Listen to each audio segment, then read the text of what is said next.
Olá, pessoal! Bem-vindo a mais uma aula sobre a composição química dos seres vivos.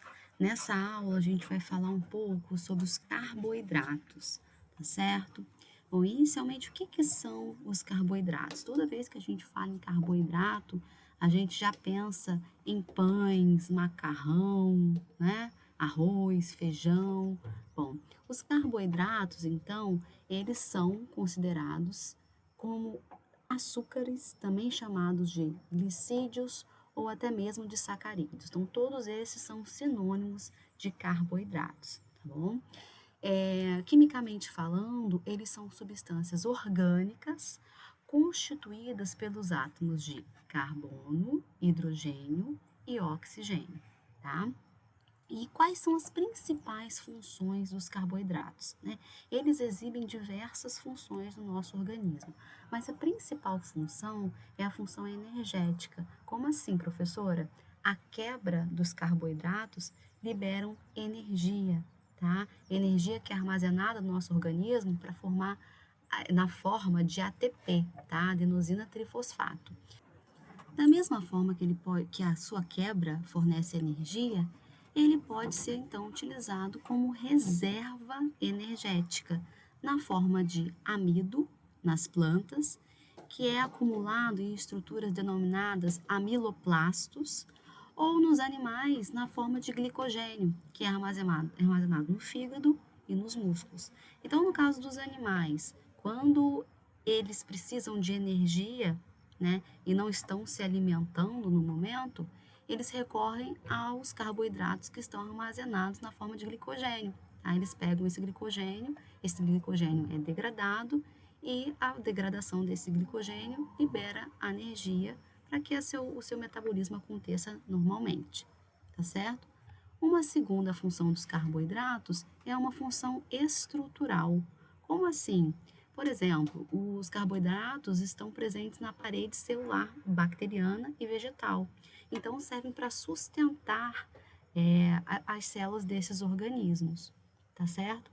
Também é presente no tecido conjuntivo de animais.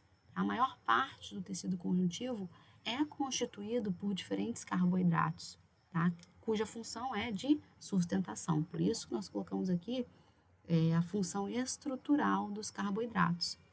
Eles também estão presentes nos ácidos nucleicos, né? Tanto no DNA quanto no RNA, formando ali a ribose, a desoxirribose, né? Então, está presente na estrutura dos ácidos nucleicos.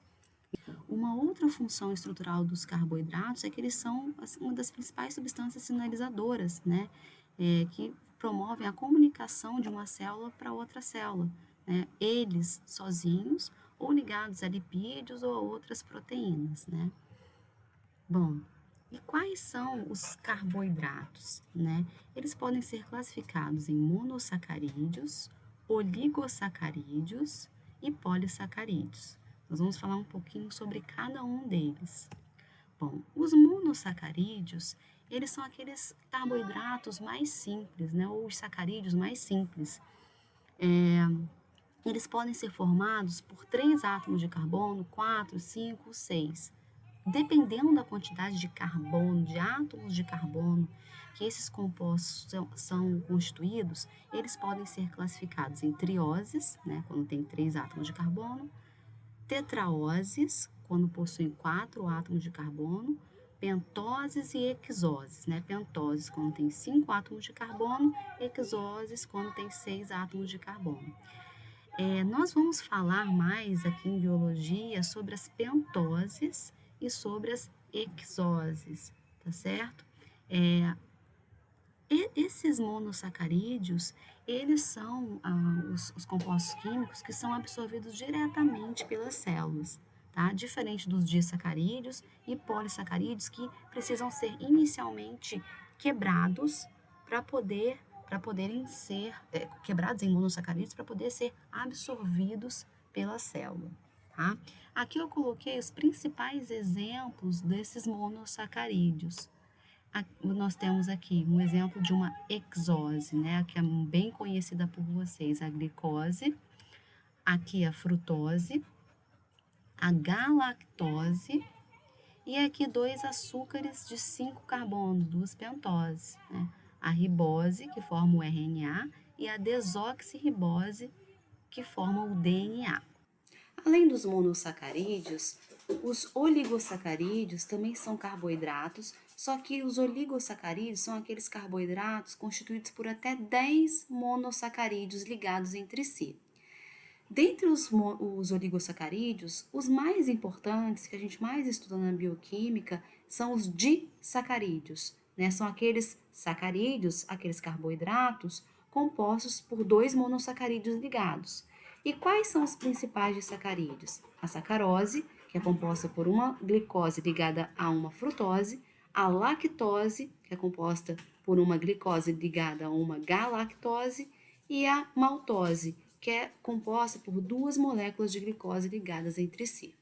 E por último, mas não menos importante, nós temos os polissacarídeos, que são aqueles carboidratos constituídos por mais de 10 monossacarídeos, então eles são bem grandes, né?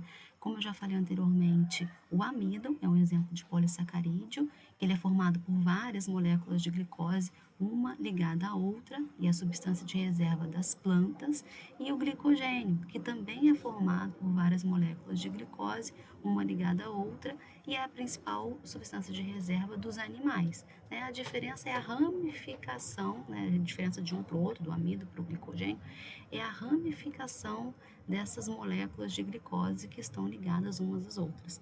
Além do amido, outros exemplos importantes de polissacarídeos é a celulose, que é o principal constituinte da parede celular dos vegetais, e a quitina, que é o principal polissacarídeo presente no exoesqueleto dos insetos, dos artrópodes, tá? Também é um dos principais constituintes da parede celular de fungos, beleza? Só lembrando que essa tabela eu peguei do Planeta Bio, tá? Um site muito interessante, que tem várias animações de diversos temas da biologia, tá certo, pessoal? Bom, em que alimentos que nós conseguimos obter muitos carboidratos, né? Quais alimentos que são ricos em carboidratos, além daqueles alimentos que a gente já sabe que se comer nós vamos engordar, né? Como um bom pão, um bolo de chocolate, um bolo de cenoura. Existem alguns carboidratos que a gente chama de bons carboidratos, né? Que se alimentar deles faz bem, como por exemplo a aveia, tem muito carboidrato, mas faz muito bem para a saúde, grão de bico, mandioca, arroz integral, batata doce, entre outros exemplos de carboidratos que, que estão ilustrados aqui para vocês. Então, por enquanto é só, pessoal. Não deixem de assistir às próximas aulas sobre os componentes dos seres vivos. Um beijo e até a próxima!